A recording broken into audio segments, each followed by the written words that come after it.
नमस्ते, आप सभी का एक बार फिर से स्वागत है एपीवाई के ऑनलाइन प्लेटफॉर्म पर। लास्ट की 2 क्लासों में हमने बहुत शानदार टॉपिक खत्म किए हैं, जिनमें से एक का नाम है राजस्थान के लोक नृत्य और एक का नाम है राजस्थान के लोकगीत।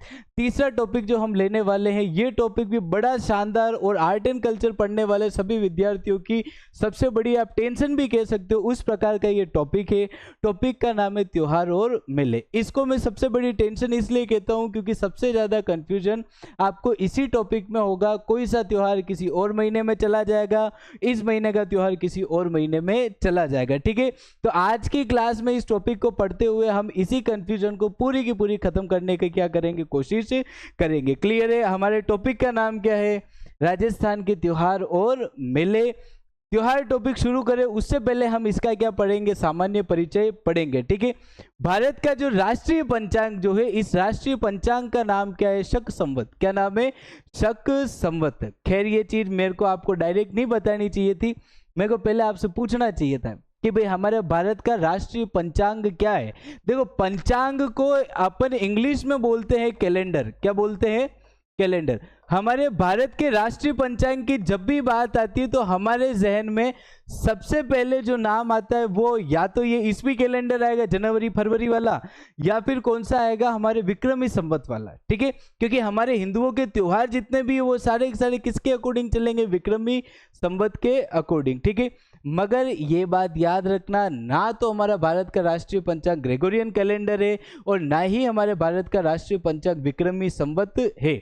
22 मार्च 1957 ये तारीख गांठ बांध के याद रखो। ये आपके इंडियन जीके का भी क्वेश्चन है, ये आपके राजस्थान जीके का भी क्वेश्चन है कि भाई भारत का राष्ट्रीय पंचांग कौन सा है। तो 22 मार्च 1957 को भारतीय सरकार द्वारा शक संवत को राष्ट्रीय पंचांग का क्या दिया गया? दर्जा।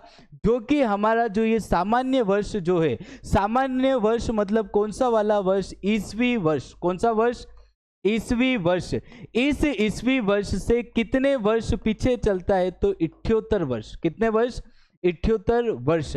अब ये बताने के पीछे कारण ये है कि अगर आपसे एग्जाम में कोई ये पूछ ले, एक सिंपल सा क्वेश्चन, कभी कभी एग्जाम में हमारे कॉमन सेंस वाले क्वेश्चन भी आते हैं। कॉमन सेंस के क्वेश्चन में आपको बस एक इतना सा बेसिक सा क्वेश्चन पूछा गया कि भारत के राष्ट्रीय पंचांग के अनुसार वर्तमान में कौन सा वर्ष चल रहा है। देखो, क्वेश्चन इतना सिंपल है कि भाई पूछो मत कि भारत के राष्ट्रीय पंचांग के अनुसार वर्तमान में कौन सा वर्ष चल रहा है। अगर किसी बच्चे ने पढ़ रखा है तो वो तो इसका भले सटीक आंसर दे रखा है, जिसने नहीं पढ़ रखा है वो क्या पढ़ेगा? डाबा चूक पढ़ेगा। तो कैसे? देखो, अभी वर्तमान में अपने क्या चल रहा है? 2025 चल रहा है। 2025 में से -78 करेंगे तो कितने आएंगे? देखो, 1 15 15 में से 8 गए तो कितना आ गया? 7।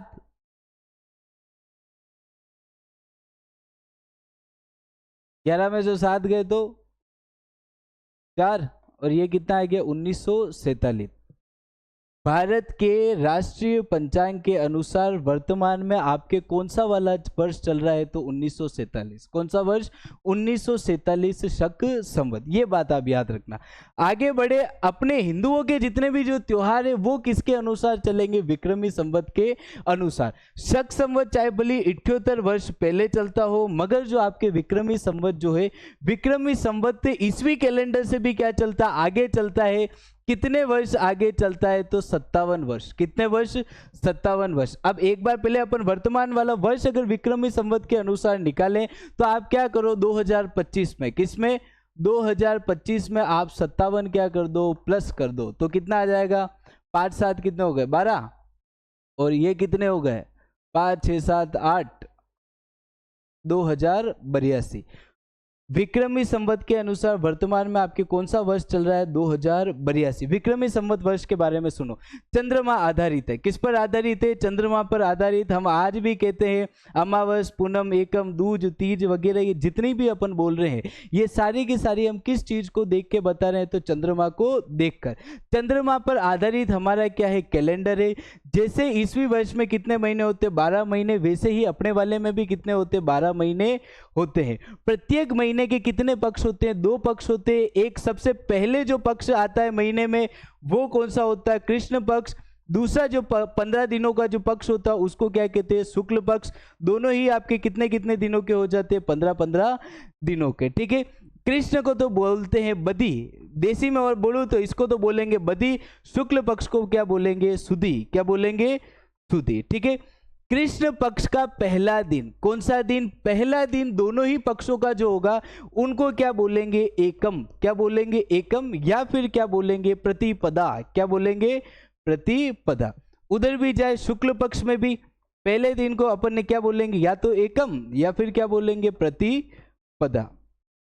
शुक्ल पक्ष का 15वां दिन क्या कहलाएगा, पूर्णिमा। क्या कहलाएगा, पूर्णिमा।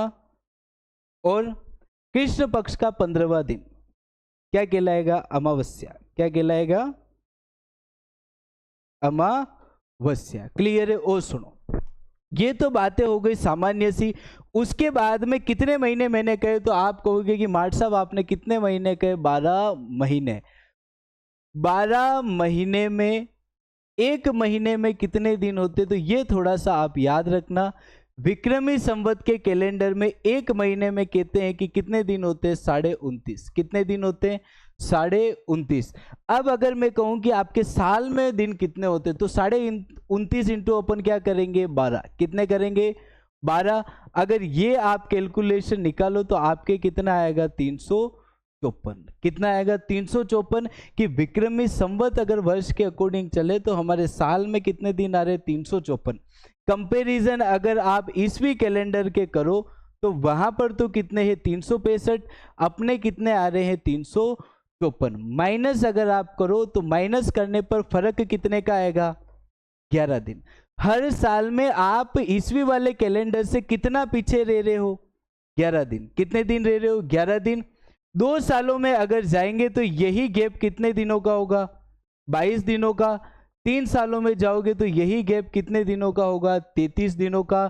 4 साल में जाओगे तो यही गैप बढ़ते बढ़ते कितने दिनों का होगा, 44 दिनों का। अब ये गैप जो है, इस गैप को मैं प्रैक्टिकली अगर आपको कहूं तो इसका मतलब ये है कि हमारे त्योहार इन गैप की वजह से क्या होंगे, धीरे धीरे पीछे पीछे खिसकते जाएंगे। मतलब ये कि आज अगर दीपावली देखो, या तो अक्टूबर में आती या फिर नवंबर में आती। आज तक कभी भी दिवाली आपके ना तो दिसंबर में आई, ना ही दीपावली कभी सितंबर में आई।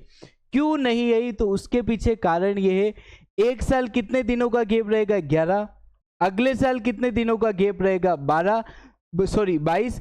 तीसरे साल जैसे ही 33 दिनों का गैप आएगा, हमारे पूर्वजों ने क्या किया, एक कंसेप्ट लाए, वो क्या था, अधिक मास। क्या था, अधिक मास, ठीक है। तीसरा साल आते ही जैसे ही आपके पूरे के पूरे एक महीने के समथिंग का गैप आने वाला होता है, वहां पर आपके क्या आ जाता है, अधिक मास। वो अधिक मास आकर इन दोनों गैप को क्या कर देगा, खत्म कर देगा। इस वजह से आपके त्योहार ज्यादा से ज्यादा 22 दिन ही पीछे खिसकते, या फिर महीने भर ही पीछे खिसकते, उससे ज्यादा वो पीछे नहीं खिसकते, ठीक है। अब जैसे कि अगर इसका और अपन मैं एग्जांपल बताऊं, जैसे कि मान लो होली है, होली आपके लगभग मार्च अप्रैल में आती है। यही होली अगर पीछे खिसकती खिसकती मान लो जनवरी के महीने में आ जाए, और जनवरी के महीने में कोई आप पे पानी उंदा के चला जाए, तो भाई दंगे फसाद हो जावे। यही मान लो दीपावली देख लो, दीपावली अगर पीछे खिसकती खिसकती अगर बारिश में अगर आ जाए, और बारिश में मान लो तुम 3-4 हजार के भड़ाके लेके आओ, भड़ाके फोड़ने जाओ, और उसी समय बारिश आ जाए, तो 3-4 हजार रुपये खत्म, कोई फायदा नहीं है। ये प्रॉब्लम ना आवे, इस वजह से अपने कौन सा कंसेप्ट लाया गया, अधिक मास। कौन से वर्ष आता है, तो तीसरे वर्ष। कौन से वर्ष आता है, तीसरे वर्ष। इसमें भी एक और बात सुनो, मेरे को याद है आज से लगभग 2 साल पहले की बात है। 2 साल पहले ही शायद जो श्रावण का जो महीना है, वो श्रावण के महीने 2 आए थे। तो श्रावण अधिक मास था, अधिक मास में 2 श्रावण आए। अब उसमें हुआ ये कि जैसे ही जुलाई में जब श्रावण महीना चल रहा था, तो श्रावण की पूर्णिमा आने वाली। अब मैंने मेरी बहन के फोन किया गया, जी श्रावण की पूर्णिमा आने वाली है, तो क्या आने वाली है, राखी आने वाली है, ठीक है।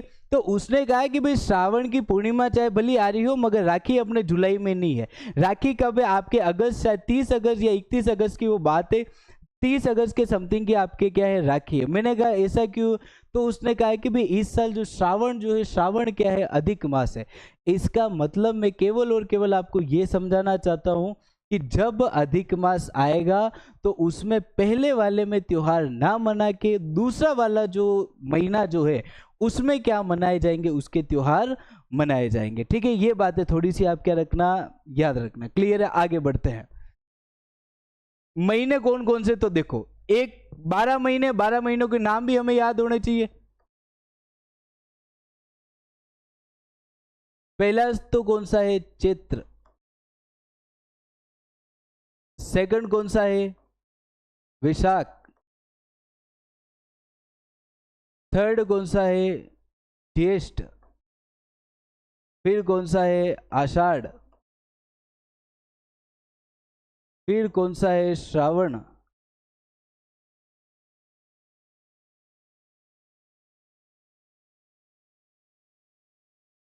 फिर कौन सा है, अश्विन।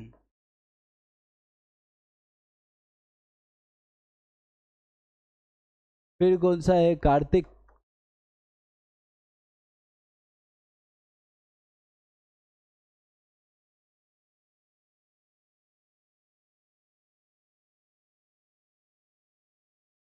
फिर कौन सा है, पोष। माघ। लास्ट कौन सा है, फाल्गुन।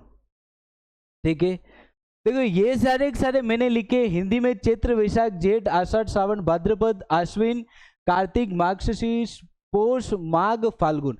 ऐसे याद करो तो भाई बड़ी मुश्किल से ये क्या होंगे, याद होंगे। तो अपने क्या याद करने, देसी में याद करने।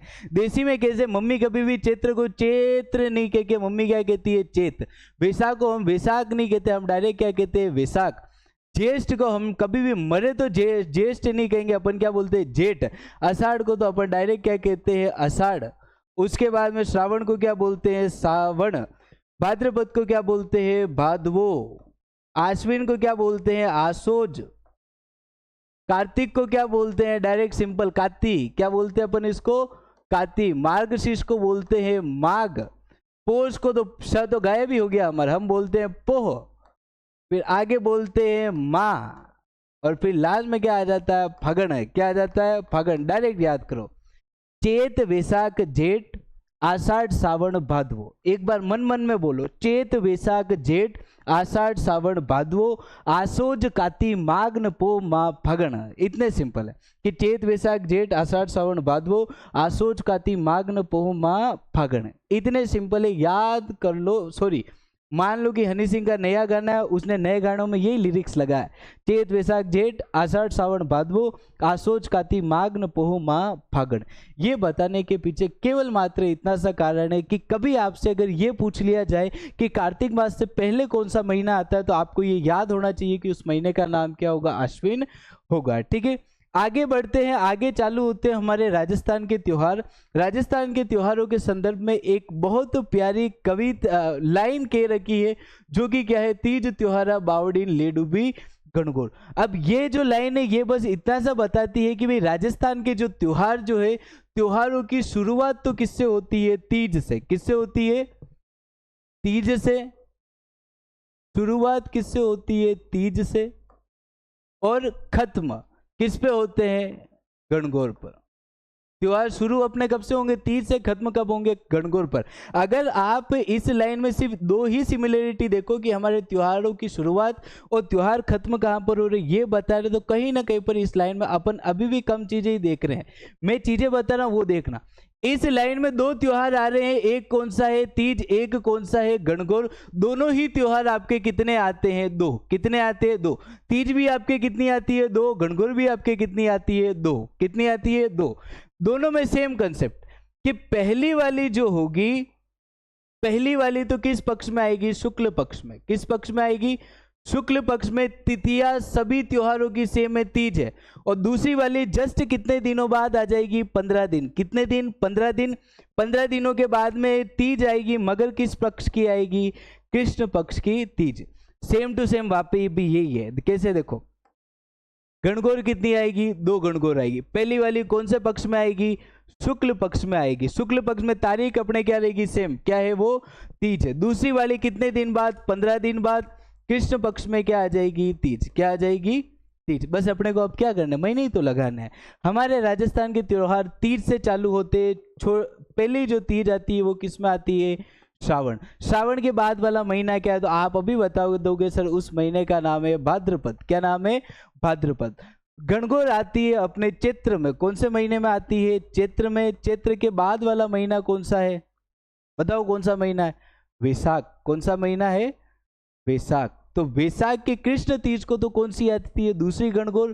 पहले वाले में क्या आती है, गणगौर आती है। कौन कौन से त्योहार है, तो देखो तीज दो थी। एक तो अपने कौन सी थी, छोटी तीज। कौन सी तीज, छोटी तीज। 15 दिनों बाद कौन सी तीज आएगी आपके, बड़ी तीज। कौन सी तीज, बड़ी तीज। गणगौर, पहले तो क्या आ गई, गणगौर। 15 दिनों बाद कौन सी गौर आ गई, धिंगा गौर। कौन सी गौर आ गई, धिंगा गौर। इस प्रकार इसी लाइन में टोटल 4 त्योहार, और चारों ही त्योहारों की क्या याद कर सकते हो आप, डेट याद कर सकते हो। दो दो आते। तीज कितनी, 2 तीज, छोटी तीज, बड़ी तीज। गणगौर कितनी, 2, गणगौर और धिंगा गौर। सबकी डेटें क्या है, 3 तारीख है। पहली वाली शुक्ल में आएगी तो दूसरी वाली कृष्ण में आएगी। तीज पहली वाली किस में आ रही, श्रावण। दूसरी वाली किस में आ रही, भाद्रपद। गणगौर पहली वाली किस में आ रही, चैत्र में। दूसरी वाली किस में आ रही, वैशाख में आ रही है। क्लियर है। आगे बढ़ते हैं और अपन अपने त्योहारों को क्या करते हैं, शुरू करते हैं। सबसे पहले अपने तीज से त्योहार चालू हो रहे, इसलिए सबसे पहले जो त्योहार जिस महीने के लेंगे वो कौन सा महीना है, आपके श्रावण मास। ठीक है। श्रावण मास को अगर देखो तो श्रावण मास के त्योहार याद करने की इतनी जरूरत भी नहीं पड़नी चाहिए। क्यों, क्योंकि डायरेक्ट याद करो। श्रावण का जो महीना है ये हमारे महादेव जी का महीना है। किनका महीना है, महादेव जी का। ये पूरा का पूरा महीना किनको समर्पित है, महादेव जी को। श्रावण में सोमवार के व्रत भी किए जाते हैं, अगर कभी सुना हो तो। ठीक है। श्रावण वाला महीना पूरा का पूरा किनको समर्पित है, महादेव जी को। महादेव जी के गले में क्या होता है, नाग। क्या होता है, नाग। तो नाग पंचमी आपके किस में आएगी, श्रावण में आएगी। नाग सबसे ज्यादा किससे डरता है, नेवले से। नेवला नवमी भी किस में आएगी, इसी में ही आएगी। भगवान माता पार्वती ने भगवान से विवाह करने के लिए खूब सालों की क्या की थी, तपस्या की थी। वो तपस्या जिस दिन से शुरू हुई वो दिन कौन सा, सॉरी, वो तपस्या जिस दिन संपन्न हुई वो दिन कौन सा था, तीज का। वो छोटी तीज भी आपके किस में आएगी, आपके श्रावण में आएगी। दुनिया में सबसे पहले रक्षाबंधन बनाने वाले कौन थे, अपने माता पार्वती। और कौन थे, नारायण भगवान। माता पार्वती ने नारायण भगवान के राखी बांधी थी कि भाई जब भी महादेव जी पे संकट आए, वो जब भी विडंबनाओं में फंसे तो आप उनकी क्या करना, सहायता करना। तो इस प्रकार से वो रक्षाबंधन का त्योहार भी आपके किस में आ गया, श्रावण मास में आ गया। और हरियाली अमावस याद करने की जरूरत नहीं, ये मैं अभी करवा दूंगा थोड़ी देर बाद। नाग पंचमी किस में आएगी, श्रावण में। नाग किससे डरता है, नेवले से। नेवला नवमी भी किस में आएगी, इसमें। छोटी तीज भी किस में आएगी, श्रावण में। रक्षाबंधन भी किस में आएगा, श्रावण में आएगा। ठीक है। अब सुनो इनके बारे में।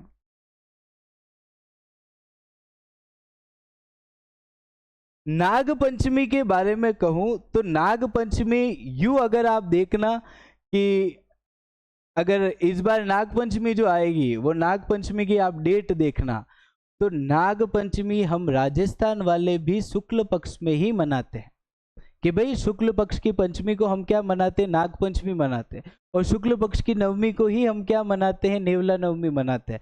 मगर हमारे विभाग जो है वो विभाग मानने को तैयार नहीं है। उनसे जब भी कहा जाता है तो वो ऐसा बोलते हैं कि हमारे राजस्थान की जो नाग पंचमी जो है वो हम कब मनाते हैं, कृष्ण पक्ष में मनाते हैं। और बतौर आरपीएससी ने और अधीनस्थ बोर्ड ने न जाने कितनी बार ये क्वेश्चन पूछा, और उस क्वेश्चन में भी उन्होंने राइट क्या माना है, कृष्ण पक्ष माना है। इस वजह से हम नाग पंचमी को किस में लिखते हैं, कृष्ण पक्ष में। बाकी अगर आप कैलेंडर भी उठा के देखो, राजस्थान में कब मना रहे तब की डेट भी अगर देख लो, तो आप यही देखोगे कि हम किस पक्ष में मनाते हैं, शुक्ल पक्ष में। मगर आपको याद क्या करना है, कृष्ण पक्ष में क्या आ गया, नाग पंचमी। फिर क्या है, नेवला नवमी। देखो नेवला सांप से भी नहीं डरता, मतलब नेवला क्या है, डेयरिंग आदमी है। डेयरिंग आदमी को क्या बोलते हैं, निडर। कैसी नवमी है, निडरी नवमी। इसको और क्या कहते हैं, निडरी नवमी। नेवला नवमी का एक और नाम क्या है, निडरी नवमी। ठीक है। आगे बढ़ते हैं, हरियाली अमावस। मेरी बात सुनो, हम उदयपुर वाले जितने भी हैं, उदयपुर वालों के लिए हरियाली अमावस जो है, हरियाली अमावस हमारे लिए बड़ा विशेष है। ऐसे अगर मैं कहूँ कि मैं अगर एक स्कूल का स्टूडेंट होता तो मेरे लिए हरियाली अमावस सबसे खास है। ऐसे अगर मैं बच्चा देखूँ तो एक बच्चे के लिए सबसे ज़्यादा, सबसे उसकी जो पसंदीदा चीज़ जो होती है वो होती है खिलौने। और खिलौने उसको सबसे ज़्यादा कहाँ पर देखने को मिलते हैं? मेले में। तो एक बच्चे के लिए स्वर्ग कौन सा स्थान होगा? मेला। हम जब छोटे बच्चे थे तो हमारे स्कूल चालू होती थी जुलाई में, और जुलाई के ही शायद लगभग बीच में या फिर अंतिम में हमारे एक मेला पड़ता जो कि श्रावण अमावस्या का मेला होता है, जिसको हमारे क्या कहते हैं? हरियाली अमावस का मेला, जो कि कहाँ पर पड़ता है? फतेह सागर झील उदयपुर पर। तो हमें बचपन में चाहे भली कोई से महीने की डेट याद हो या ना याद हो, मगर उदयपुर के बच्चों को एक डेट कंफर्म फिक्स याद थी। वो डेट क्या थी? कि श्रावण अमावस्या को हमारे फतेह सागर झील पर हरियाली अमावस का क्या लगेगा? मेला लगेगा। तो सबको ये याद है हरियाली अमावस कब आती है? श्रावण अमावस्या। छोटी तीज कहाँ की फेमस है? सबसे इंपॉर्टेंट ये, छोटी तीज फेमस है अपने जयपुर की। कहाँ की फेमस है? जयपुर की। सावन में ये तीज आती है, इसीलिए इसको क्या बोलते हैं? सावणी तीज। कौन सी तीज? सावणी तीज। इस तीज पर झूला खूब झूलते हैं, इसलिए इसको और क्या कहते हैं? झूला तीज। क्या कहते हैं? झूला तीज। इसी तीज पर क्या गिफ्ट किया जाता है? लहरिया। क्या गिफ्ट किया जाता है? लहरिया। देखो हमारे यहाँ पर पति पत्नी का जो त्योहार है, एक सबसे विशेष त्योहार आपका कौन सा है? छोटी तीज। सावन में छोटी तीज आती है। छोटी तीज पर अपने पामना जो होते हैं उनकी लाड़ी को लहरिया क्या करते हैं? गिफ्ट। और साथ में हरी चूड़िया क्या करते हैं? गिफ्ट करते हैं। अगर आपकी शादी हो तो आप भी आपकी लाड़ी को छोटी तीज पर एक तो क्या गिफ्ट करना? लहरिया, और एक क्या गिफ्ट करना? हरी चूड़िया। तो आपकी लाड़ी भी क्या होगी? ज्यादा खुश होगी। ठीक है, लहरिया और कौन से रंग की चूड़िया? तो हरे रंग की चूड़िया।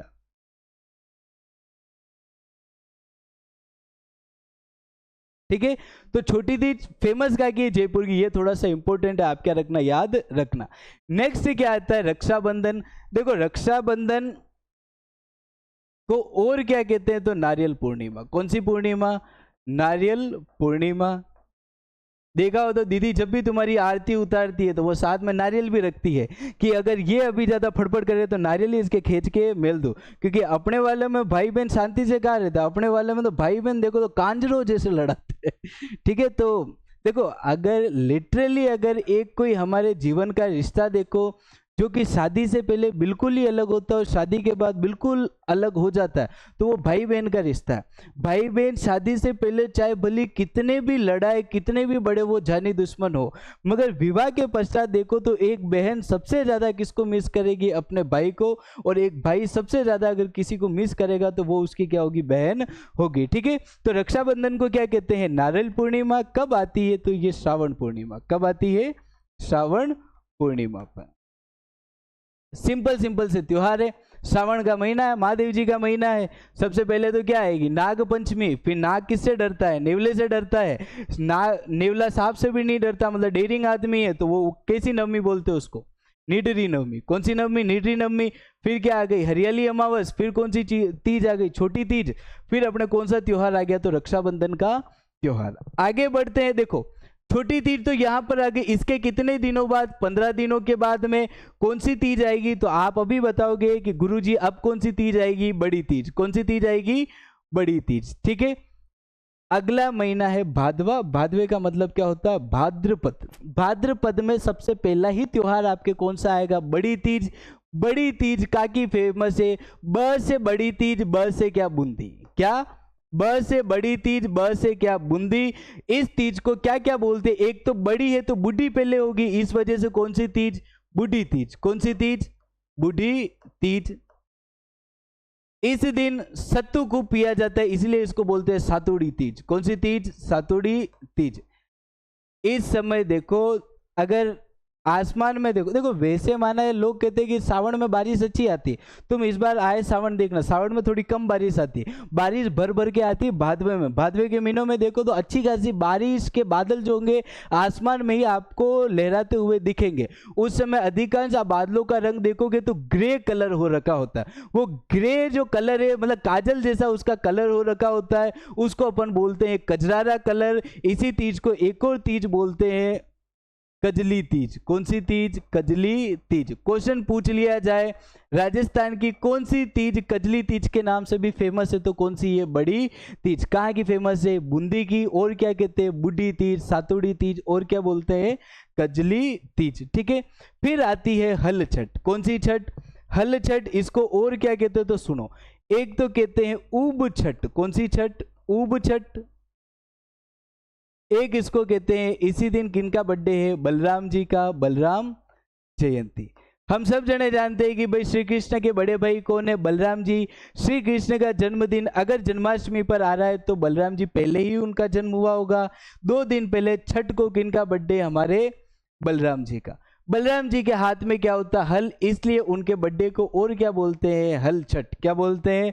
हल छठ। बलराम जी का किस्सा सुनाऊं तो एक बार यूं था कि कौरव और जो पांडव जो थे, देखो कौरवों में दुर्योधन के गुरु और पांडवों में भीम के गदा युद्ध में जो गुरुजी जो थे, वो गुरुजी कौन थे? आपके बलराम जी। बलराम जी अपने समय में एक बहुत शानदार गदाधारी योद्धा थे। ठीक है, तो कहा जाता है कि भाई जो कौरवों में जो दुर्योधन था, एक बार दुर्योधन के वहां पे रुके तो दुर्योधन और सारे के सारे कौरव और इधर हमारे बलराम जी दोनों मिलकर चौकस खेल रहे थे। वो अब शकुनी मामा नहीं खेलता था वो वाला गेम। ठीक है, उसमें क्या हुआ? बलराम जी जीत गए, मगर दुर्योधन वहां पे क्या कर रहा था? चीटिंग कर रहा था। वो कह रहा था कि मैं जीत गया हूं। तो यहाँ पर बलराम जी ने कहा कि तुम नहीं जीते हो, इसमें जीत मेरी हुई है। मगर वो सारे के सारे कौरव, शकुनी मामा, दुर्योधन जब ज्यादा कहने लग गए कि भाई हम जीते, हम जीते, हम जीते, तो इस बात पर बलराम जी को इतना गुस्सा आया कि बलराम जी ने अपना हल निकाला, पूरे के पूरे हस्तिनापुर पर मारो। हस्तिनापुर को खींच के कहाँ पर ले जा रहे थे? गंगा में डुबाने ले जा रहे थे। ये तो बीच में आकाशवाणी हुई और उस आकाशवाणी में फाइनली भगवान ने कहा कि भाई इस चौकस के खेल में विजयी कौन हुए हैं? बलराम जी हुए हैं। बाकी हस्तिनापुर वहीं पर उसकी सेवा उठ जाती और आगे महाभारत का युद्ध ही नहीं होता। ठीक है, तो ये याद रखना। वो कौन थे? बलराम जी। हल छठ और बलराम जयंती तो समझ में आ गया। ऊब छठ क्या है? देखो ऊब छठ का एक क्या किया जाता है? व्रत किया जाता है। ऊब छठ का व्रत ऐसा होता है, ये भी है कि इनका महिलाओं का। देखो व्रत जितने भी है तो 90% व्रत जो है वो महिलाओं के हिस्से में आए हैं। ठीक है, महिलाओं के हिस्से में आने के पीछे भी एक कारण है, क्योंकि ये सारी की सारी परंपराएं बनी है आज से 200, 300, 400, 500 साल पहले। अब इतने सालों पहले बनी है तो उस समय की अगर इकोनॉमी देखो तो मोस्टली जो अपनी इकोनॉमी थी वो पूरी की पूरी किस पे? खेतीबाड़ी पे निर्भर थी। खेतीबाड़ी का काम कौन करता? आदमी करता। अभी तुम बाहर जाके देख लो, इतनी धूप पड़ रही है, ऐसी धूप में वो आदमी खेत पर काम कर रहा है। अगर ऐसे समय में वो व्रत वगैरह ज्यादा रखेगा तो वो मूर्छा खा के वहां पर गिर भी सकता है। तो ये इस कारणवश ये जो जिम्मेदारी थी ये महिलाओं ने खुद संभाली कि भाई आप तो वहां पर करो और भाई दुआ लेने के जितने भी काम है, आशीर्वाद लेने के जितने भी काम है, वो सारा का सारा कौन संभाल लेंगे? हम संभाल लेंगे। इस वजह से ऊब छठ का जो व्रत है ये भी किनके लिए है? महिलाओं का व्रत है। अब इसमें उबे रहने का मतलब होता है खड़ा रहना। खड़े रहकर क्या किया जाता है? व्रत किया जाता है। अब खड़े रहकर व्रत किया जाता है या भाई दिन भर तो कैसे खड़ा रहा जाए, तो इसलिए यहां पर थोड़ा बहुत क्या है? रिलैक्सेशन है। वो रिलैक्सेशन क्या है कि इसमें पूरा दिन खड़ा नहीं रहना है। इसमें जैसे ही सूर्यास्त हुआ, सूर्यास्त से लेकर चंद्र के उदय तक खड़े रहकर क्या किया जाता है? व्रत। जिस व्रत को अपन क्या बोलते हैं? ऊब छठ का व्रत। कब से कब ये व्रत किया जाता है? सूर्यास्त से लेकर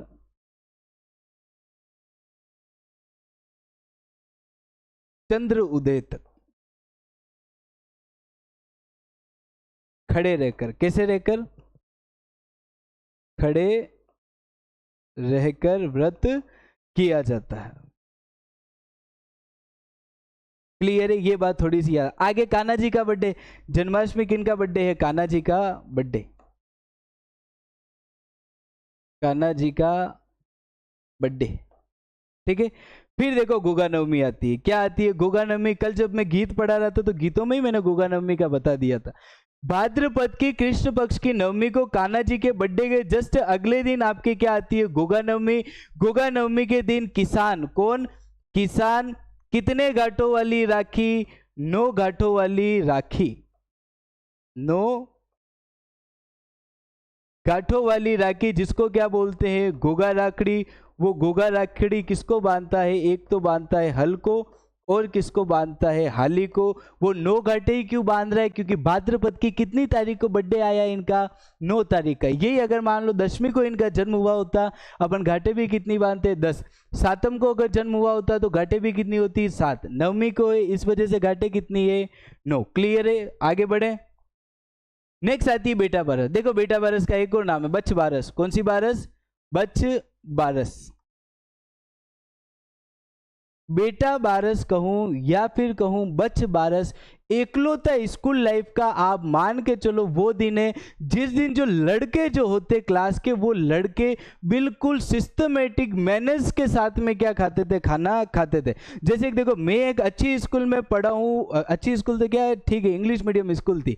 हमें स्कूल में जब बच्चे थे तो हमें प्राइमरी क्लासेस में सिखाया गया कि जब आप खाना खाओ तो उस समय आप प्रॉपर नीचे पेपर बिछाओ, उसके बाद में उसके ऊपर टिफिन रखो, फिर भाई रुमाल रखो, फिर आप क्या खाओ? खाना खाओ। मगर हम कहीं ना कहीं पर गांव से आए, गांव में हमने इन चीज़ों को कभी भी फॉलो नहीं किया। तो हम जब वहां पर खाते वही सिंपल की बेंचें ज्वाइन की, सबके टिफिन रखे, और किसकी रोटियां कौन खा रहा है, किसकी साग कौन खा रहा है, कोई पता नहीं। बस ये पता है कि लास्ट में हमारा पेट क्या होगा? भर जाएगा। अब देखो एकलौता दिन जिस दिन हमारी क्लास के सभी युवा हमारे साथी वो लखनऊ से खाना खाते, वो दिन कौन सा होता? बेटा बारस। कौन सा दिन? बेटा बारस। ये वही दिन है जिस दिन स्कूल के सभी लड़कों के क्या लगा होता? माथे पे तिलक। सभी लड़कों को उनकी मम्मी सुबह सुबह क्या देती? एक नारियल, जिस नारियल के साथ में मम्मी ज़्यादा रुपए नहीं देती, केवल और केवल मम्मी कितने रुपए देती? 11 रुपए। बेटा बारस के दिन सब जने लखनऊ से खाना इसलिए खाते क्योंकि इस दिन सबके क्या आते थे? चने। क्या आते थे? चने। या फिर क्या आएगी? खाटो, सॉरी खाटो क्या बोलते हैं उसको? बोलते हैं कड़ी। क्या बोलते हैं? कड़ी। या फिर क्या आएगी? गवार फली की सब्जी। किसकी सब्जी? गवार फली की सब्जी। सबके सेम चीजें ये, तो किसको इंटरेस्ट होगा किसके टिफिन में? तो इस वजह से सब लोग व्यवस्थित बैठकर खाते। ऐसा क्यों है? क्योंकि बेटा बारस के दिन कहा जाता है कि चाकू से कटा हुआ भोजन नहीं बनता। कौन सा भोजन? चाकू से कटा हुआ भोजन नहीं बनता। तो अगर क्वेश्चन पूछ लिया जाए कि भाई चाकू से कटा हुआ भोजन राजस्थान के किस त्योहार पर निषेध है, उस त्योहार का नाम क्या है? बेटा बारस। कौन सा है? बेटा बारस। उस दिन क्या बनते? चने, कड़ी या फिर गवार फली। आप कहोगे गवार फली को चाकू से नहीं काटते? नहीं काटते, हाथों से तोड़ के इसको बनाई जाती है। इसी बेटा बारस को एक और बारस बोलते हैं बच्च बारस। बच्च बारस इसलिए बोलते हैं कि उस दिन हमारे पुराने अगर परिवारों के हिसाब से देखो तो घाव डांडे होते हैं, तो घाव डांडे अगर होते तो गाय का भी एक क्या बेटा है। अब गाय अपने बेटे के लिए व्रत नहीं कर सकती, तो उस परिवार की जो महिला जो है, जो कि अपने बेटे के लिए व्रत कर रही है, वो उस बछड़े के लिए भी क्या करती है? व्रत करती है। उस बछड़े की भी बिल्कुल अपने बेटे जैसे ही पूजा की जाती है, उसके भी तिलक छापे किए जाते हैं। अपने यहाँ पर भारतीय संस्कृति की यही तो विशेषता है कि हमने पशुओं को भी क्या माना है? परिवार का सदस्य माना है। एग्जाम्पल हो तो आप दीपावली देख लो, दीपावली के दिन सबके नए कपड़े लाते हैं। तो गोवर्धन पूजा जो खेकरा आता है उस दिन अपने घाव डांडों को भी अपन सजाते हैं, उनके लिए भी हम क्या लाते हैं? श्रृंगार की, भाई वो मालाएं लाते हैं, पैर में घुंघरू लाते हैं। अब उनके गाबे नहीं ला सकते अपन, इसलिए उनके वो मेहंदी के छापे मांडे जाते हैं, तो वो उनको अपन क्या करें? श्रृंगारित कर रहे हैं। ठीक है। फिर क्या आती है? सती अमावस्या। कब आती है? तो भाद्रपद की अमावस्या को। कब? भाद्रपद अमावस्या को क्या मनाई जाती है? सती अमावस्या। कहां पर मनाई जाती है? झुंझुनू। ठीक है, सुनो मेरी बात। हमारे झुंझुनू के रहने वाले एक महिला थे जिनका नाम था नारायणी देवी। नारायणी देवी के जो पति थे जिनका नाम था तंदन दास जी, वो एक अच्छे खासे व्यापारी थे। उनकी हत्या जब लुटेरों ने कर दी तो नारायणी देवी ने अपने पति की मृत्यु का बदला उन लुटेरों से लिया, और उसके पश्चात माता नारायणी देवी क्या हो गए? वहीं पर क्या हो गए? सती। वो दिन था भाद्रपद अमावस्या का, इस वजह से उसी दिन को झुंझुनू वाले लोगों ने सती अमावस्या के रूप में मनाना शुरू कर लिया। और हमारे एग्जामिनर भी पूछने लग गए कि भाद्रपद अमावस्या को राजस्थान में क्या कहते हैं? सती अमावस्या। क्लियर है? आगे बढ़े। अब आते हैं शुक्ल पक्ष की तरफ। शुक्ल पक्ष में सबसे पहले किनका बर्थडे आता है? रामदेव जी का। किनका बर्थडे आता है? रामदेव जी का। ऋणीचारा धनी जिनको अपन बोलते हैं, बाबारी बीच सबसे पहले हमारे रामदेव जी का बर्थडे। रामदेव जी के 2 दिन बाद किसका बर्थडे आएगा? गणेश जी का बर्थडे। किनका बर्थडे आएगा? गणेश जी का बर्थडे। गणेश जी के बर्थडे को हम और क्या क्या कहते हैं, तो वो नाम थोड़े से आप याद रखो। एक तो गणेश जी के बर्थडे को कहते हैं शिव चतुर्थी। कौन सी चतुर्थी? शिव चतुर्थी। एक इसको बोलते हैं कलंक चतुर्थी। कौन सी चतुर्थी? कलंक चतुर्थी। एक इसको बोलते हैं शिव चतुर्थी। कौन सी चतुर्थी? शिव चतुर्थी। सॉरी, चतरा चौथ। एक और क्या नाम बोलते हैं इसको? चतरा चौथ। आपसे ना तो शिव चतुर्थी पूछा जाएगा और नई कलंक चतुर्थी पूछा जाएगा। आपसे एग्जाम में यह पूछा जाएगा कि चतरा चौथ जो है वो राजस्थान के किस चौथ को या फिर हिंदुओं के किस त्योहार को कहा जाता है। तो हमें उस समय याद रखना है कि वो किसको कहा जाता है? गणेश चतुर्थी को। उसके बाद में किनका बर्थडे? बर्थडे हमारे सप्त ऋषियों का। किनका बर्थडे? सप्त ऋषियों का। सप्त ऋषियों का जन्मदिन, मतलब इस दिन सप्त ऋषियों ने क्या लिया था? अवतार। क्या लिया था? अवतार। अब मेरी बात सुनो। मेरे को याद है आज से 3-4 साल पहले की बात है, मेरी मम्मी मेरे से आके कहती है, जब तक खैर मेरे को भी पता नहीं था कि ऋषि पंचमी को देसी में क्या बोलते हैं, मेरे को बस इतना सा पता था कि ऋषि पंचमी भाद्रपद शुक्ल पंचमी को आती है और इसमें महेश्वरी समाज अपना रक्षाबंधन मनाता है। मम्मी आए और मम्मी ने कहा कि यार बेटा एक काम कर, तू अपने ऋषि पंचमी देख कैलेंडर में कब आ रही है। अब मैंने पूछा यार मम्मी ऋषि पंचमी से अपने क्या लेना देना, अपने कौन से गुरु जी है जो अपन गुरु जी के धोख लगने जाएंगे। तो मम्मी ने कहा कि भाई ये अपने गुरु जी नहीं है तो क्या हुआ, ऋषि पंचमी के दिन ही अपन हामा पाचम का व्रत करेंगे। कौन सी पाचम? हामा पाचम, जिसको अपन देसी में मेवाड़ वाले और राजस्थान वाले हामा पाचम बोलते हैं। वो हमारी हामा पाचम कब आती है? तो ऋषि पंचमी को। कब आती है? ऋषि पंचमी को। इसको स्थानीय भाषा में क्या बोलते हैं? हामा पाचम। हामा में प्योर मेवाड़ी में बोल रहा हूं, इसको बोलते हैं सामा पाचम। क्या बोलते हैं? सामा पाचम। हामा पाचम का व्रत भी कब किया जाता है? ऋषि पंचमी के दिन। इस दिन कौन सा समाज? महेश्वरी समाज। कौन सा समाज? महेश्वरी समाज क्या मनाता है? रक्षाबंधन। क्या मनाता है? रक्षाबंधन। ये याद रखना कि ऋषि पंचमी के दिन सप्त ऋषियों का अवतार हुआ। इसको सामान्य भाषा में सामा पाचम कहते हैं और माहेश्वरी समाज का इस दिन क्या होता है? रक्षाबंधन होता है। ठीक है, फिर क्या आता है? राधाष्टमी। राधाष्टमी से सिर्फ एक ही बात याद रखो, निम्बार्क संप्रदाय। कौन सा संप्रदाय?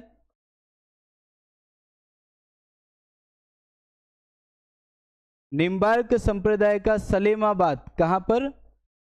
सलेमाबाद अजमेर में क्या लगता है? इस दिन मेला लगता है। ठीक है, ये थोड़ा सा याद रखना। वैसे भी संप्रदाय जब पढ़ेंगे तो ये चीज वहां पर अपन वापस पढ़ेंगे, तो एक बार हल्का सा दिमाग में यार रख लेना कि राधाष्टमी के दिन निम्बार्क संप्रदाय का सलेमाबाद अजमेर में क्या बढ़ता है? मेला बढ़ता है। देखो मेरी बात सुनो, मेरे को राधाष्टमी और जन्माष्टमी डायरेक्ट यूं याद थी। कान्हा जी देखो अपने सावले रंग के थे, कृष्ण पक्ष में सावला, कृष्ण का नाम ही क्या? काला।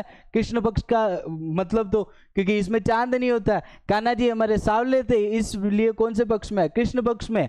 हमारे राधा जी गोरे थे इस वजह से कौन से पक्ष में है? शुक्ल पक्ष में। दोनों के बर्थडे की तिथि भी एक ही है, महीना भी एक ही है। दोनों का ही जन्म कब हुआ? आठम के दिन। और दोनों के ही बर्थडे का जो महीना है वो कौन सा है? एक ही महीना। कौन सा है? भाद्रपद। कौन सा है? भाद्रपद। आगे बढ़ते हैं, अगला त्योहार कौन सा है? तेजादशमी। कौन सा है? तेजादशमी। हमारे तेजाजी महाराज,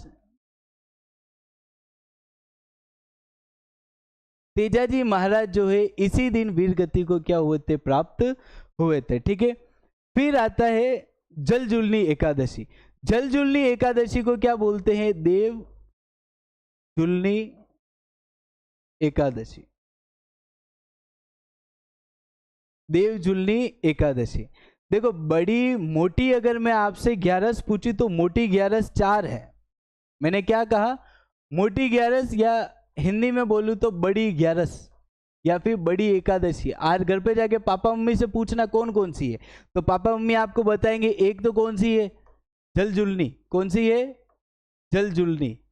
एक कौन सी है? देव उठनी। कौन सी है? देव उठनी।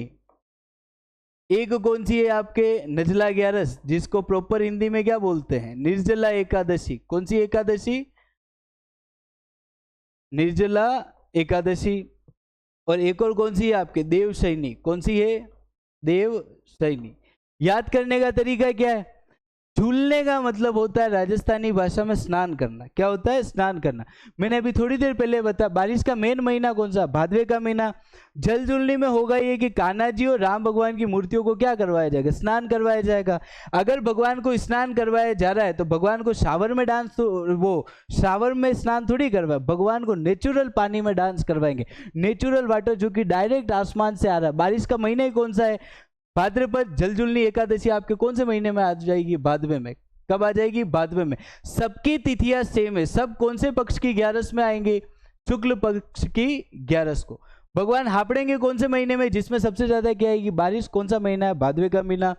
देव उठनी। हिंदुओं का पवित्र महीना जो है वो है कार्तिक का महीना। कौन सा महीना है? कार्तिक। आज भी पिताजी से या दादाजी से पूछना, आज भी अपने गांवों में जाओगे, आज भी कार्तिक उजमने की प्रथा है। कार्तिक उजमने का मतलब ये होता है दिवाली वाला महीना जिसमें घनघोर ठंड पड़ती है, उस महीने में अपने यहाँ के जो लोग होते हैं वो कार्तिक उजमते हैं। और कार्तिक में सुबह उठकर स्नान करके भगवान के दोग लगना है और पूरी की पूरी कार्तिक क्या करना है? व्रत करना है। और उसके बाद में माना जाता है कि कोई मनोकामना हो तो वो मनोकामना पूरी होती है। और हिंदुओं का एक सबसे बड़ा महीना भी देखो तो कौन सा है? कार्तिक। पवित्र महीना भी देखो तो कौन सा है? कार्तिक। इसी महीने में हमारे बाबूजी क्या कर रहे हैं? उठ रहे हैं, देव उठ रहे हैं। इस वजह से 11 का नाम क्या? देव उठनी 11। इसके पीछे कंसेप्ट क्या है वो तो जब ये 11 आएगी तभी मैं आपको बताऊंगा। देव उठनी 11 आपके कौन से महीने में आ जाएगी? कार्तिक में। अभी देखो जो महीना चल रहा है ये, हाँ, हनुमान जयंती हो गई है, अब वैशाख लग गया। चैत और वैशाख। अभी गर्मी कितनी पड़ रही है देख लो। अभी अप्रैल चल रहा है अपने, अप्रैल में चल रहा है वैशाख। अभी मम्मी कह रही होगी राम जाने अबार तो उतरी गर्मी पड़ी, राम जाने जेठ का महीना में कही हुई। तो मम्मी पापा के अनुसार देखो तो गर्मी का महीना कौन सा है? जेठ का महीना। जेठ का महीना बोले या फिर अपने क्या बोलो? मई जून। क्या बोलो? मई जून। जेठ का महीना सबसे कौन सा है? गर्मी का महीना। गर्मी के महीने में भगवान तुम्हारी परीक्षा कैसे लेगा? प्यासा रख के। निर्जला एकादशी अब बताओ कौन से महीने में आएगी? तो तुम्हारे अंतरात्मा से ये जवाब आना चाहिए कि ये कौन से महीने में आनी चाहिए सर? ज्येष्ठ महीने में। कौन से महीने में? ज्येष्ठ महीने में। 4 मोटी गायरें, सिंपल कंसेप्ट है सबके पीछे। देव शयनी क्या है ये अपन पढ़ेंगे तभी मैं आपको बताऊंगा, ठीक है। फिर क्या आती है? अनंत चतुर्दशी। देखो गणेश चतुर्थी के दिन हमने गणेश जी की क्या कर दी? स्थापना कर दी। अनंत चतुर्दशी के दिन गणपति विसर्जन करेंगे। क्या करेंगे? गणपति विसर्जन। गणपति क्या करेंगे? विसर्जन, ठीक है। फिर श्राद्ध पक्ष की पूर्णिमा। कौन सी पूर्णिमा? श्राद्ध पक्ष की पूर्णिमा से आपके कौन सा पक्ष शुरू होगा? श्राद्ध पक्ष। सॉरी, भादवे की पूर्णिमा से आपके क्या चालू हो जाएगा? श्राद्ध पक्ष। इसके बाद में 15-16 दिनों तक श्राद्ध चलेगा जिसमें हम हमारे पितरों के लिए क्या करेंगे? जो भी उनके श्राद्ध की पूजा वगैरह करेंगे, ठीक है। देखो मेरी बात सुनो। श्रावण की अमावस को कौन सी अमावस है? हरियाली अमावस। श्रावण की पूर्णिमा को क्या है? राखी। भादवे की अमावस को क्या है? सती अमावस। भादवे की पूनम को क्या है? श्राद्ध पक्ष की शुरुआत। 3 तीज आपके लाइन में आती है। देखो श्रावण में गए तो कौन सी तीज है? छोटी तीज। इधर आए तो कृष्ण पक्ष में कौन सी तीज आ गई? बड़ी तीज। इधर मैंने लिखी नहीं है।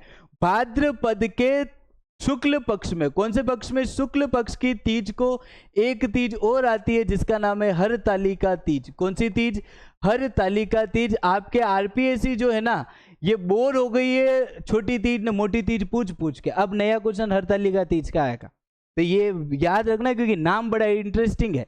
और याद रखना जो नाम इंटरेस्टिंग है वही सबसे ज़्यादा पूछे जाते हैं। इस वजह से सबसे ज़्यादा अगर माता जी के मंदिरों के निर्माण में पूछा गया तो जिण माता का मंदिर पूछा गया कि जिण माता का मंदिर किसने बनाया? हट्टड़ मोहिल। आप पूरे पूरे इतिहास में ढूंढ के देख लो तो ये हट्टड़ मोहिल जैसा नाम आपको हर कहीं पे भी नहीं मिलेगा। तो इस वजह से याद रखना कि जहां पर आपको नाम थोड़ा सा अट्रैक्टिव दिखे वहां पर उस नाम को पकड़ के रखो क्योंकि वो नाम आपके एग्जाम में क्वेश्चन बनाएगा, ठीक है। श्राद्ध पक्ष शुरुआत हो गया, आगे वाला महीना अब कौन सा आएगा? अश्विन का महीना। अश्विन के पूरे कृष्ण पक्ष में क्या चलेगा? श्राद्ध। क्या चलेगा? श्राद्ध। श्राद्ध पक्ष में कोई भी मांगलिक कार्यक्रम नहीं होगा। कैसा कार्यक्रम नहीं होगा? मांगलिक कार्यक्रम। देखो मेरी बात सुनो, मेरे घर पे मेरी मम्मी कहती थी कि श्राद्ध में कोई भी नई चीज नहीं लेनी चाहिए। अब मैं खैर पहले नहीं मानता, खैर यूं मत सोचना कि मैं ना अंधविश्वास फैला रहा हूँ, मगर मेरा पर्सनल एक्सपीरियंस है, मेरा खुद का मानना है कि भाई श्राद्ध में हमें कोई भी नया काम स्टार्ट नहीं करना चाहिए। क्योंकि मेरा अनुभव ऐसा रहा कि मैंने 2-3 जनों को कुछ नई चीज़ें लाते हुए देखा, वो भी इसी श्राद्ध पक्ष में। वो चीज़ें आ तो गई, चल भी गई, मगर ये हुआ कि उनको है ना उस चीज़ के साथ में बड़ा प्रॉब्लम्स बड़ी है। तो इस वजह से भाई श्राद्ध में अपने को लाना ही नहीं। ठीक है, श्राद्ध पक्ष कितने दिन चलेगा? 15-16 दिन। एक तो इसमें कोई भी मांगलिक कार्यक्रम नहीं होगा, एक कोई भी नई चीज नहीं लाई जाती। तो क्या किया जाता है? इसमें भी एक कार्यक्रम किया जाएगा। वो क्या होगा? सांझी माता की पूजा। कौन सी माता की पूजा? सांझी माता की पूजा। आपसे अगर एग्जाम में पूछे तीज माता कौन है, तीज माता किनका स्वरूप है, तो पार्वती माता। आपसे एग्जाम में ये पूछ लिया जाए कि भाई सांझी माता भी किनका स्वरूप है, तो आपको क्या याद रखना है कि हमारे सांझी माता भी कौन है? पार्वती माता। कौन सी माता जी है? हमारे पार्वती माता। सांझी माता की पूजा किसमें की जाती है? कृष्ण पक्ष में की जाती है, अश्विन मास के। ठीक है, इसमें अपने को याद क्या रखना है? केले की सांझी। एक तो कौन सी सांझी? केले की सांझी। केले की सांझी आपके कहां पर बनाई जाती है? नाथ द्वारा। कहां पर? नाथ द्वारा। एक अपने सांझी का मंदिर, सांझी का मंदिर कहां पर है? उदयपुर में। कहां पर है? उदयपुर में। बोलते क्या है उसको? मछिंदर नाथ मंदिर। कौन सा मंदिर? मछिंदर नाथ मंदिर। ठीक है, एक और खास चीज, श्राद्ध पक्ष का अंतिम दिन। कौन सा दिन? श्राद्ध पक्ष का अंतिम दिन, या फिर सांझी माता की पूजा करने का जो अंतिम दिन जो होता है, कार्ड बांध के याद रखना, नाम इंटरेस्टिंग है, एग्जाम में पूछा जाएगा। एक व्रत किया जाता है, जिस व्रत का नाम क्या है? थम्बुड़ा व्रत। कौन सा व्रत? थम्बुड़ा व्रत। इंपॉर्टेंट है, अभी तक नहीं पूछा कि भाई भाद्र पक्ष की अश्विन अमावस्या को आपके क्या मनाया जाता है? थम्बुड़ा व्रत।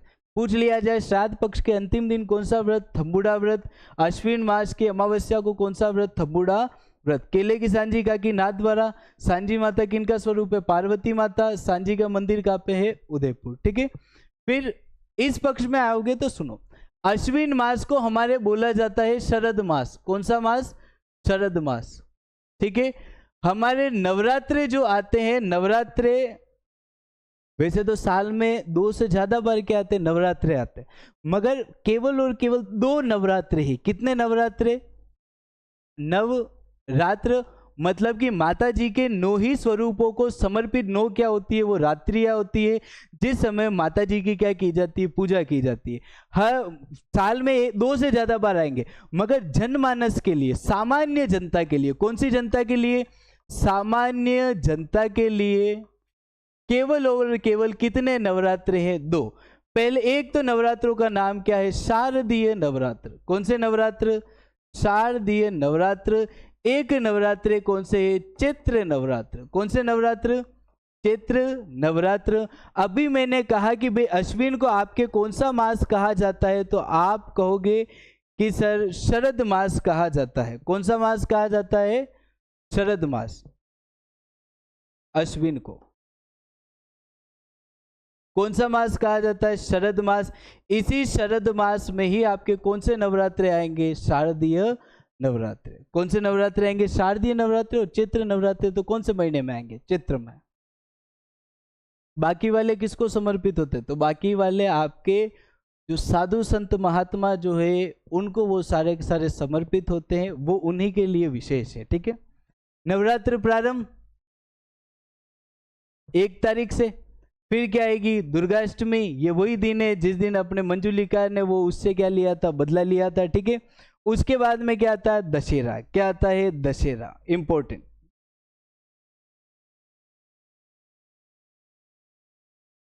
एक तो अपने दशहरा को कहते हैं वीरों का त्योहार। किसका त्योहार, वीरों का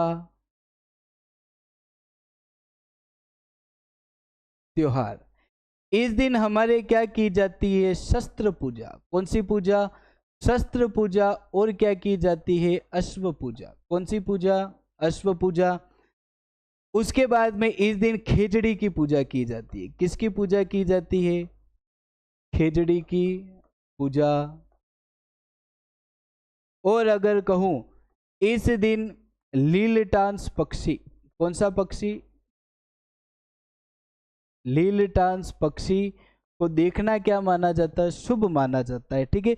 वीरों का त्योहार।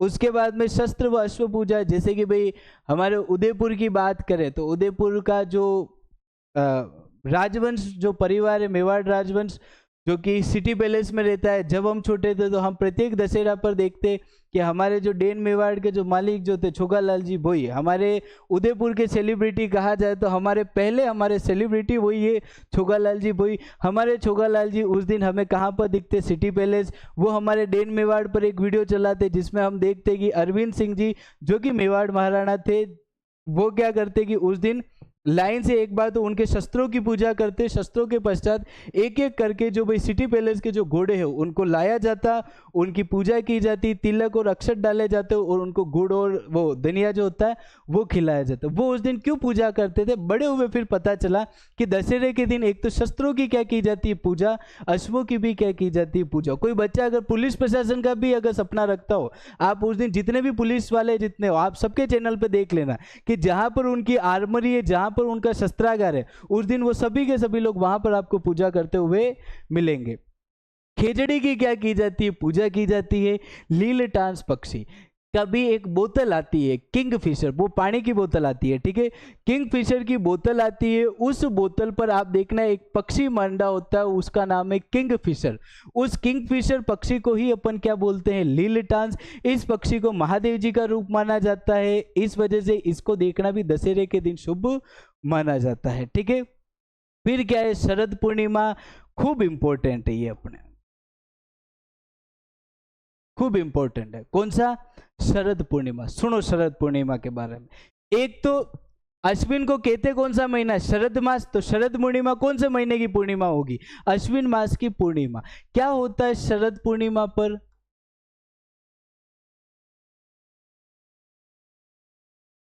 चंद्रमा की, किसकी, चंद्रमा की 16 कलाओं की पूजा। एग्जाम का क्वेश्चन है ये ऐसा का ऐसा कि चंद्रमा की 16 कलाओं की पूजा आपके कब की जाती है, तो एक ही दिन है वो। कौन सा दिन है, शरद पूर्णिमा। कौन सा दिन है, शरद पूर्णिमा। अगर आप देखोगे तो आप कभी भी ये चीज नोटिस करना कि आप हर पूर्णिमा इस साल की देखना, फिर जो आपके अश्विन की जो पूर्णिमा आएगी आप उस दिन का एक बार चांद देखना, आपको सबसे मनमोहक चांद जो होगा वो फील केवल और केवल शरद पूर्णिमा के दिन ही होगा। क्यों, क्योंकि माना जाता है कि इस दिन जो फुल मून होता है वो प्रॉपर तरीके से क्या होता है, फुल मून होता है। अपने एग्जाम का बस एक क्वेश्चन है कि चंद्रमा की 16 कलाओं की पूजा आपके किस त्योहार पर की जाती है, तो शरद पूर्णिमा। क्लियर है, आगे बढ़ते हैं। अगला जो महीना जो है वो कौन सा है, कार्तिका महीना। कौन सा महीना है, कार्तिका महीना। कार्तिका पवित्र महीना है। इसी पवित्र महीने में महिलाएं अपने पामड़ा की लंबी उम्र के लिए क्या करेगी, व्रत करेगी। जो व्रत कौन सा होगा, हम सभी जने जानते हैं उस व्रत को। उस व्रत का नाम क्या है, करवा चौथ। क्या नाम है, करवा चौथ। महिलाएं अपने पुत्र के लिए जो व्रत करेगी, माताएं अपने पुत्र के लिए जो व्रत करेगी, वो व्रत कौन सा है, अहोई अष्टमी का व्रत। कौन सा व्रत, अहोई अष्टमी का व्रत। माताएं अपने पुत्र के लिए व्रत करती हैं।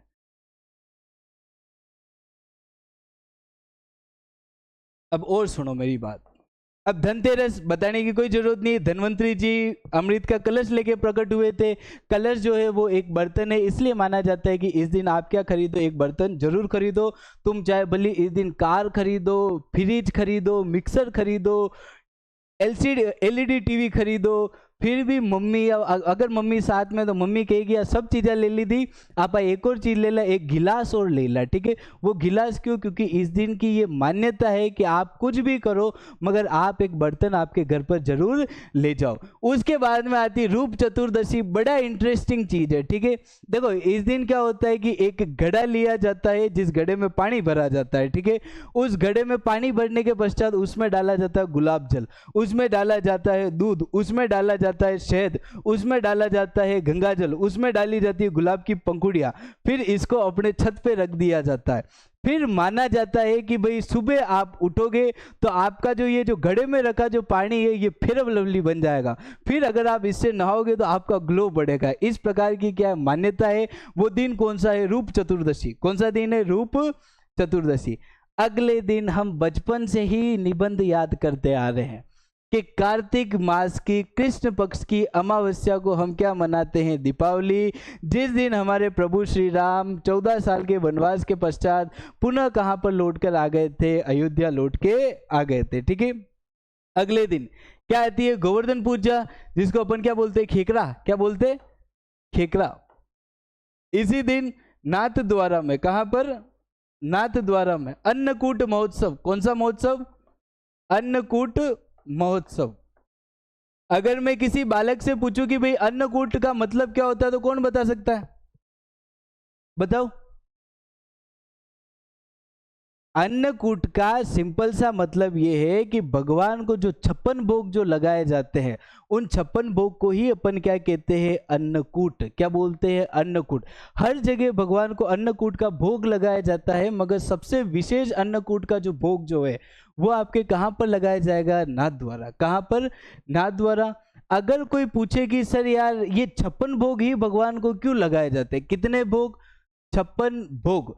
और ये 56 भोग गोवर्धन पूजा के दिन ही क्यों लगाए जा रहे हैं? तो कारण ये है कि जब इंद्रदेव का जब प्रकोप जब भगवान के नगर पर जब बसा कि भाई खूब परेशान किया, बारिश ही बारिश जब आ रही थी, उस समय श्री कृष्ण ने अपनी इस कच्ची उंगली पर क्या किया? गोवर्धन पर्वत को उठा लिया। उन्होंने कुल 56 दिनों तक इस पर्वत को उठाकर रखा।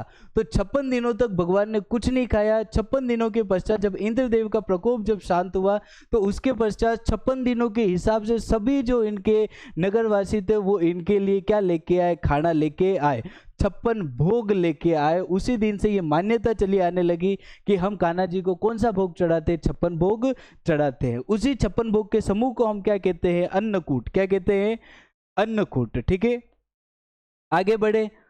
भाई दूज है, ठीक है। भाई दूज, भाई दूज को और क्या बोलते हैं? यमदूज। क्या कहते हैं? यमदूज। देखो भाई बहन के त्योहार जो है,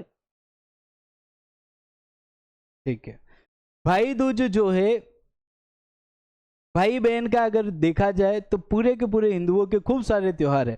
उनमें ले दे के आपके त्योहार कितने हैं? 2। एक तो कौन सी है? राखी। और दूसरा कौन सा है? भाई दूज, जो कि अपने गोवर्धन पूजा के अगले दिन आती है, ठीक है। उसके बाद में अगला त्योहार कौन सा है? गोपाष्टमी, जिस दिन अपने ग्वालों की क्या की जाती है? पूजा। क्या की जाती है? पूजा। ग्वालों की पूजा, ठीक है। उसके बाद में क्या आती है? आंवला नवमी। आंवला नवमी के दिन हम किसकी पूजा करते हैं? आंवला की क्या करते हैं? पूजा।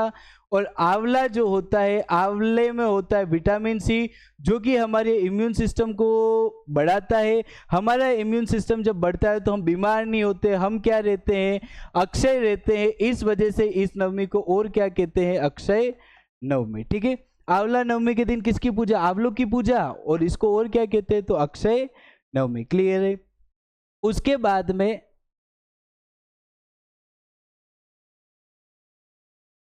कौन सी एकादशी? अपन ने पहले ही पढ़ ली थी कि भाई कार्तिक सबसे पवित्र महीना है। कार्तिक के महीने में भगवान उठते हैं, इसलिए कौन सी ग्यारस आती है? तो देव उठनी ग्यारस। भगवान उठते हैं, भगवान के उठने को बोलते हैं प्रबोधन। क्या बोलते हैं? प्रबोधन। इस वजह से इस ग्यारस का एक और नाम है जो कि क्या है? प्रबोधनी एकादशी। एकादशी। क्लियर है। इसी दिन हम शालीग्राम जी और माता तुलसी का क्या करवाते हैं? विवाह। इस ग्यारस को और क्या बोलते हैं? तुलसी एकादशी। तुलसी एकादशी पूछो या फिर प्रबोधनी एकादशी पूछो, दोनों ही किस में आती है? कार्तिक में। और इसको नॉर्मल भाषा में अपन क्या बोलते हैं? देव उठनी एकादशी। माना जाता है कि अगर आपने हिंदू धर्म में जन्म लिया है तो आपको कुछ चीजें ऐसी है जो कि विशेष करनी चाहिए। पहली तो ये, सत्यनारायण जी का व्रत करो। सत्यनारायण पूर्णिमा के व्रत की महिमा ये है कि आज भी न जाने कितने लोग ये मानते हैं कि अगर आप सत्यनारायण पूर्णिमा का व्रत कर रहे हो और सच्ची अगर आपके भावना है, नेक अगर आपका दिल है, तो आपकी वो मनोकामना जरूर पूरी होगी। दूसरा ये कि आप गंगा मैया की आरती को जरूर क्या करो? अटेंड करो। लिटरली अगर आप उस आरती में जाओगे तो आप देखोगे कि हम मूर्ति का श्रृंगार तो कर सकते हैं, वहाँ पर उस पूरी की पूरी हमारी गंगा नदी का क्या किया जाता है? श्रृंगार किया जाता है और गंगा नदी की क्या की जाती है? पूजा की जाती है। ठीक है। सत्यनारायण पूर्णिमा कब आती है? तो कार्तिक मास की पूर्णिमा। इसी पूर्णिमा पर सिखों के प्रथम गुरु, जिनका नाम क्या है? गुरु नानक देव जी। कौन?